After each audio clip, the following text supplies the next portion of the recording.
guys, welcome to my podcast.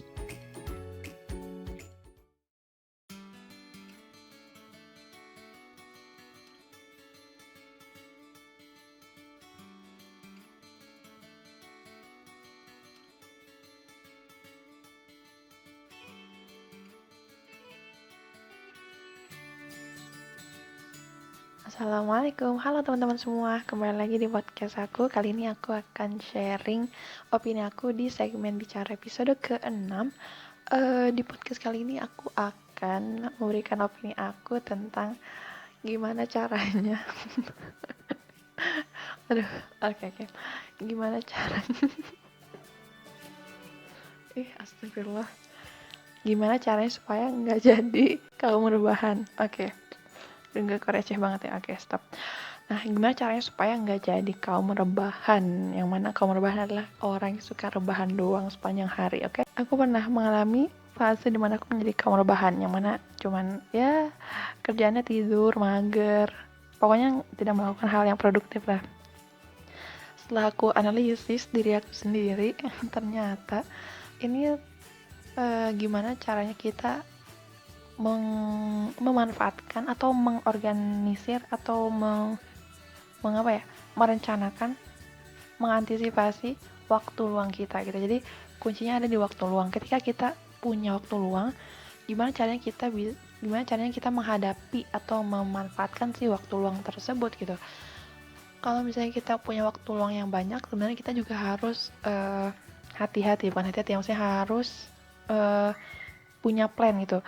Kita punya standar lah kira-kira waktu luang yang kita harus manfaatkan itu maksimal berapa lama gitu, karena kalau terlalu lama ya itu efeknya kita udah terlalu PW, udah terlalu nyaman di posisi itu, di keadaan itu, jadinya ya rebahan.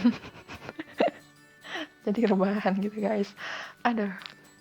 Nah, tips dari aku, ini pengalaman aku aja ya, pengalaman aku untuk menjadi tidak menjadi kaum rebahan lagi adalah yang pertama adalah membuat schedule per hari gitu. Jadi kalau bisa per jam sih, karena semakin kita menata atau merencanakan aktivitas kita di hari itu semakin kita mengurangi waktu luang yang sia-sia gitu. Jadi sebenarnya bukan berarti kita nggak boleh punya waktu luang ya. Kita sangat boleh untuk bahkan harus punya waktu luang gitu.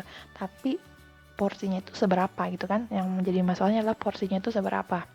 Nah, kalau kita bikin schedule nih, misalnya jam segini kita bangun, jam segini kita misalnya ngerjain apa, jam segini kita kemana misalnya, itu tuh bakal lebih terkontrol gitu, aktivitas yang akan kita lakukan itu lebih terkontrol dan kita nggak akan bingung. Soalnya ketika kita bingung ya, misalnya kita misalnya kita nggak bikin plan nih, terus tiba-tiba kita ada di suatu waktu yang mana kita nggak tahu harus ngapain, itu tuh bisa jadi waktu yang sia-sia banget sih. Dan biasanya kalau aku itu akan sangat nyesel karena udah melewatkan waktu dengan sangat sia-sia gitu. Nah, supaya nggak sia-sia, untuk menghindari waktu luang yang tidak bermanfaat itu, aku membuat schedule gitu. Jadi aku sebenarnya pernah sih bikin di Excel gitu. Aku list kepentingan aku itu apa aja, tugas-tugas aku itu apa aja, deadline aku itu apa aja, terus aku plotin aja tanggal segini aku misalnya punya deadline ini. Berarti hari ini aku ngerjain ini jam segini selama sekian jam misalnya. Terus jam lain lagi aku ngerjain hal yang lain dan sebagainya lah kayak gitu.